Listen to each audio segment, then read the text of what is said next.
Everybody likes these little hummingbirds, and recently I've discovered that it's harder and harder to find a good feeder. Things have changed a lot, so I thought today I'd take the time and talk about hummingbirds, what to feed them, and some of the best feeders to use. So when I first started looking at hummingbird feeders, I really liked the looks of these. Now these are my old ones. These are dirty and I just took them out of the shed. But the problem with these feeders is although they look great, they're metal, the flowers or the ports can't be cleaned at all. And the other problem is oftentimes the bases make it very difficult to clean. So this one has a large mouth, so a bottle brush, something like this, is easier to put in. But you'll find, and if you look close, that the red is not the color of the bottle, it's the color of the paint that they put in. So this feeder right here used to be this color. So what's happening over time is the color is fading. Obviously that color is fading into the hummingbird food. This is a horrible one, especially to clean, because you have to get your brush inside there. Now if you're not cleaning these, this is a great example. Like I said, this has been sitting here in the shed, not used forever, is it just gets caked with gunk. And obviously this is horrible for the hummingbirds. So basically every week, or depending on how hot your climate is, you're going to want to start cleaning these so they don't get any sort of mildew or gunk or mold in them. The problem with the metal ones is, look, it's deteriorating and it's rusting. Obviously that's flaking in to the food, creating unideal situations for the birds. This is the same thing, just different one. My favorite feeders, and this one still has food in it, are these feeders.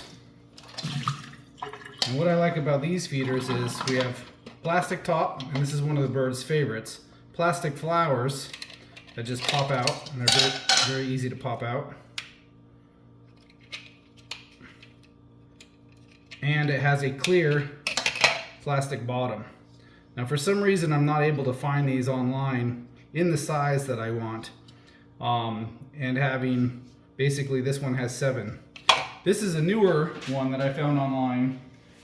It's basically on Amazon. It cost $19.99 for 2 of them, and it's a 30-ounce jar, glass, and I always want to get glass, and it's by Sewanta, Sewanta. And like I said, right now it's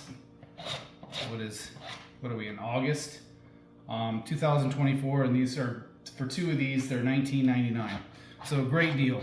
The only thing I don't like about these, it usually has a little plastic insert like this that I don't know what it goes in, but I don't like 2 things. I can't see how full the reservoir is. On this one, obviously from the bottom, you can see how full it is. And I know, hey, I can change that, or I need to change it. Whereas this one is not clear and I can't see. So I have to shake it a little bit. But not a difficult thing to do.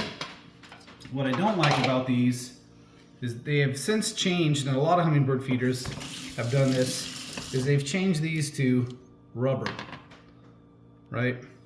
So every week I have to pull these out. I don't actually have to pull them out of the actual top, but I do have to clean them. So every week we should be cleaning them with soap and water. So generally I fill this tub basin up with soapy hot water, and I clean the inside of these. And you can get a bottle brush, it comes in. You can buy this online for like $7 to $9, and they're little extra flowers. Has basically a little pipe cleaner and allows you to get in and clean these. And so basically if I'm cleaning this and I'm scrubbing it pretty good, you'll notice that I still have some black around here that I cannot clean out. So what I have to end up doing is bleaching it to make sure that there's no bacteria. But this happens on the rubber ones and not on these plastic ones. So I feel, in my own humble opinion, that these are better and easier to clean, and you're not going to transfer disease and bacteria to your hummingbirds. So of all the hummingbird feeders that I've had, these cheap looking ones, not the artistic ones, always seem to be the ones that attract the most hummingbirds, and I seem to have the best results with. Now making the hummingbird, I call it hummingbird juice, but the nectar is very easy. All you're using is 4 parts water, 1 part sugar. So if you have a cup, you're going to use 4 cups of water and 1 cup of sugar. If you have just a container that's not marked, you're going to use 4 of that container to 1 container of that sugar. And then I just bring it to a boil. I let it sit boiling for about 2 minutes to kill any sort of germs or bacteria that may be in the sugar or the water or the container. And that's it. And that's pretty much all I have to say about the hummingbird feeders. So definitely recommend these cheaper looking plastic ones with a glass container, and have fun.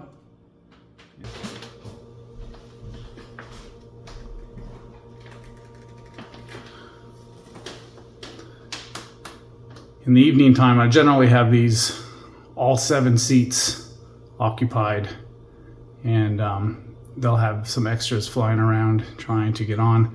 And in the yard here at this property, I have about 7 feeders.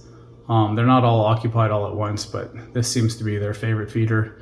And like I said, I have 7 ports for them to drink from, and usually we have usually 5, if not all 7 taken.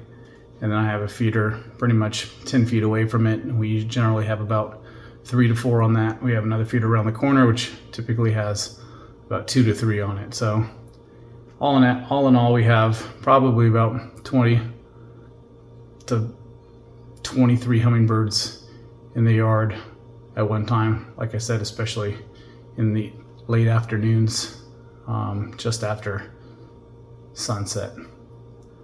Hope this video helps you, and if you have any questions, leave them below and I'll try to get back to you.